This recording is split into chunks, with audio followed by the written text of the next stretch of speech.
ሰላም ጤና ይስጥልኝ ውድ የምወዳችሁ የማከብራችሁ በመላው ዓለም ላይ የምትገኙ ውድ የኔ የዩቲዩብ ተከታታዮች አባላት በሙሉ እንዴት አመሻችሁ እንዴት ዋላችሁ እንዴት ቆያችሁ ሰላማችሁ ባላችሁበት ይብዛልኝ ያው እንግዲህ ዛሬ የመጣሁት በራሳችን ላይ የምንወስናቸው በጣም ከባድ የሆኑ ነገሮች አሉና ይሄ ውሳኔ መጨረሻ ላይ ለኛ የሚጎዳን ነው የማይደገም ነው ህይወት ቀላል እንደዚህ ለማን አባቱ ደስ ይበለው ብላችሁ ነው እህቶች የራሳችሁን የምታጠፉት ለማን አባቱ ደስ ይበላችሁ ነው መርዝ የምትጠጡት አሁን የምትሰሪው ስራ አሁን የምትሰራው ስራ ወንድሜ ይሄኮ ጊዜያዊ ነው እንጂ ህይወትን የሚቀይር ህይወት አይደለም እናንተ አንዳንዴ ይሄ ስራዬ ነው ብላችሁ ደምድማችሁ ይሄ የህይወት የመጨረሻ ነው ብላችሁ ደምድማችሁ የምትቆዩ ሰዎች ናችሁ ለእንደዚህ አይነት ውሳኔ የምትደርሱ ብዙ ጊዜ ለውሳኔ የምትቸኩሉ ሰዎች ናችሁ ለሞት የምትቸኩሉትና ብዙ ጊዜ እህቶቻችን ያመለካከት ለውጥ ማምጣት አለባቸው ምክንያቱም ይሄ ግንዛቤ ማስጨበጫ ያመለካከት ለውጥ እንደዚህ መረጃዎች ትክክለኛውን መረጃዎች በውስጣቸው ሲገባ እነዚህ ሰዎች የተረጋጋ ህይወት ይኖራቸዋል ዛሬም ለካ ያልፋል ለካ የጨለመ ነገ ይነጋል ዛሬ አንገቱን የደፋ ነገ ቀና ይላል ለካ ብሎ በራሱ የሚተማመን ትውልድ መፍጠር አለብን ይሄ ደግሞ የሁላችን ርብርብ ይሆናል ሰሞኑን በጣም ብዙ ሰዎች እየሞቱ ነው ራሳቸውን እያጠፉ ነው በመኪና አደጋ በመውደቅ በተለያየ ነገር ተውትና የመኪና አደጋውን ራሳቸውን እያጠፉ ነው ብዙ ወጣቶቻችን አሁን በሄሩት ላይ አንዷ መርዝ ጠጥታ ሙታለች አንዷ ራሷን አንቃ ደግሞ ሰሞኑን ሙታለች አንዷም እንደዚሁ ራሷን አነቀች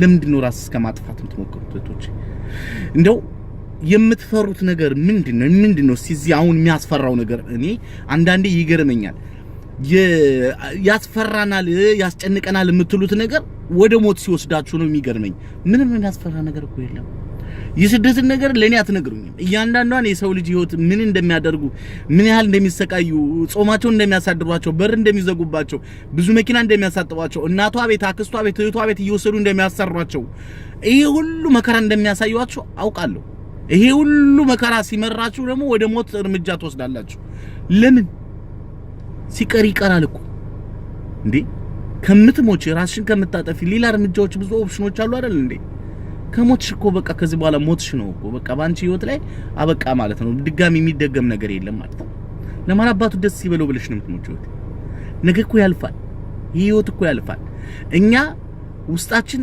የሚረጋጋ የተረጋጋ ሊሆን ይችላል ስለ ቤተሰብን ስንጨነቅ አይምሮአችን ይበላሻል ስለ ራሳችን ስንጨነቅ ስለ ብዙ ነገሮችን እንጨነቃለን ከዛ ደግሞ ወደ ሞት ነው የምንሄደው ማለት ነው ሞትን ምን አመጣ በራስ ላይ እርምጃ ለመውሰድ ምን አመጣ ባሰሪዎቻችሁ ላይ እርምጃ ልትወስዱ ምን አመጣ ለምን ብዙ ወቶቻችን እኮ እስር ቤት አሉ ያሰሪዎቻቸውን ገለው ያሰሪዎቻቸውን ደብድበው ለሚያልፍ ነገር ለተወሰነ ደቂቃ ለሚያልፍ ነገር የማያልፍ ነገር ለምንድን ነው የምታደርጉት ለሚያልፍ ነገር የማያልፍ ቃላት ለምንድን ነው የምትናገሩት በአሁኑ ሰዓት የሚጠቅም ነገር አይደለም እየተደረገ ያለው በየቦታው በየምኑ ሃይምሮን የሚያረጋጋ ሰላም የሚሰጥ ወደ ራስ የሚመልስ ውስጥን የሚያረጋጋ ወደ ጥሩ ነገር ለነገ ህይወት ተስፋ የሚሰጥ ነገር ሳይሆን ግርግር መከራ ውዥምብር እናንተ መጀመሪያ ራሳችሁን ያንዳንዳችሁ ራሳችሁን ፈትሹት ራሳችሁን ስትፈትሹት ችግሩን ታገኙታላችሁ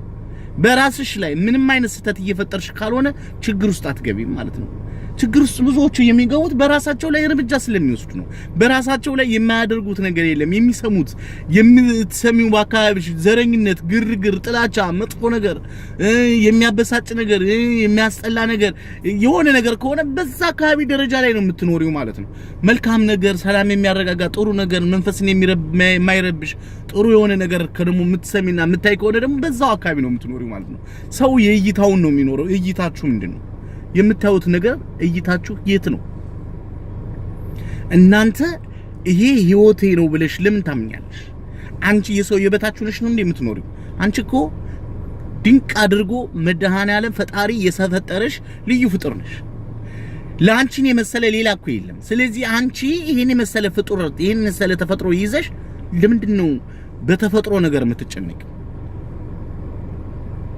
እንዴ በማይረባ ነገር ውስጥ ህይወትሽን የምታበላሽው ለምንድነው አንዳንዶቹ በህይወታቸው ዜሮ ኑሯቸው ዜሮ ያሉበት ቦታ ዜሮ የሆነ ነገር ሲነገራቸው አቅላይ በቃ እነሱ አዋቂ ነኝ ብለው ራሳቸውን ሰቅለው መጣች ደግሞ የጭቅጭቅ ሊጀምር ነው ምናምን። ይሄ እንደዚህ አይነት ሰዎች ደግሞ ህይወታቸውን የሚያስተምራቸው ችግር የሆነ ነገር ሲመታቸው ነው ተመልሰው እንደገና ወይኔ ምን ነው ያኔ ብሰማ ኑሮ ምን ነው ያኔ ይሄን ነገር ባደረኩ ኑሮ ምን ነው ያኔ እንደዚህ ሲነገረኝ ሲሰማ ሰው ሲደርስበት ነው የሚደነግጠው የሚነቀው። ስለዚህ እናንተ ምንም አይነት ነገር መናቅ የለባችሁ። በተለይ እንደዚህ ግንዛቤ ማስጨበጫ የሆኑ ነገሮችን መጠቀም አለባችሁ።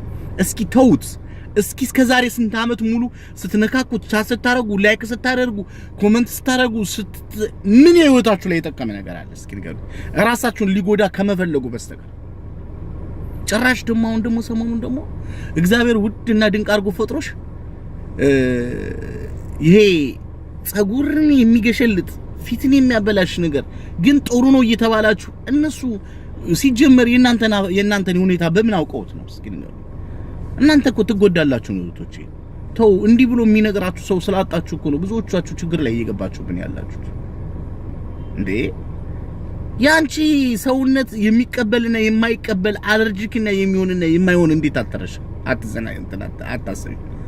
እንዴት አንቺ እግዚአብሔር ሲፈጥርሽ እኮ መጀመሪያ እሱን ስተት አለብህ እኮ ነው ፈጣሪ። አንተ በኔ ህይወት ላይ በኔ አሰራር ላይ ተሳስተሃልና እኔ ማስተካከል አለብኝ እኮ ነው እያልሻለሽ። እንዴት ተደርጎ ነው ይሄ ነገር የሚሆነው? እንዴት በፈጣሪ ስራ ትገባላችሁ? በቃ ድንቅ አድርጎ ፈጥሯችኋል። አፈጣጠራችሁ ልዩ ነው። ስለዚህ አንቺ እኔን የመሰለ በዓለም ላይ የለም፣ እኔ ልዩ ነኝ፣ እኔ ድንቅ ነኝ፣ እኔ ቆንጆ ነኝ፣ እኔ ሰላማዊ ነኝ፣ እኔ ውብ ነኝ ካልሽ እኮ ውብ ነሽ። እንዴ ምንም አይነት ቁሳቁስ ነገር በላይሽ ላይ በጥብጠሽ ብትጠቀሚ እኮ አንቺነትሽን አይቀይረውም። በቃ አንቺ ነሽ፣ ሌላ ነገር አይደለም። ስለዚህ የራሳችሁን አታታልሉ። ብዙዎቻችሁ በራሳችሁ ላይ የምታደርጉት ስራ ይኸው ራሳችሁን ነው እየጎዳችሁ ያለው፣ ራሳችሁን ነው እየገደላችሁ ያለው። መልካም ነገር በአሁኑ ሰዓት የሚያስፈልጋችሁ እንደውም ልንገራችሁ አመለካከትን አስተሳሰብን መቀየር ነው። በቃ ብዙ መንገዶችን ታያላችሁ፣ ብዙ አቅጣጫዎችን ታያላችሁ። ተስፋ አትቆርጡም።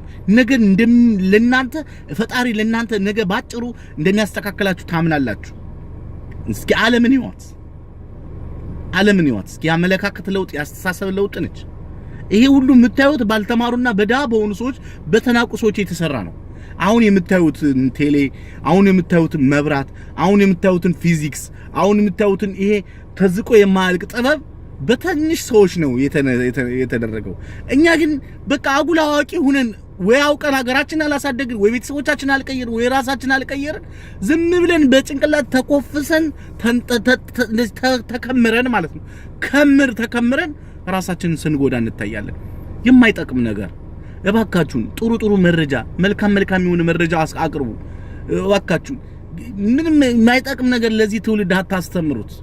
እህቶቻችን በኃይለኛው እየተጎዱብን ነውና ይሄን ልነግራችሁ የመጣሁት በራሳችሁ ላይ ውሳኔ አትወስኑ። ለመሞት አታስቡ። ለምን አባቱ ብላችሁ ነገ እኮ ሌላ ቀን ህይወት ይቀየራል። ይሄን ልነግራችሁ ነው። አመሰግናለሁ ስለነበረን ቆይታ። በሌላ ጊዜ እንገናኛለን። ቴንክ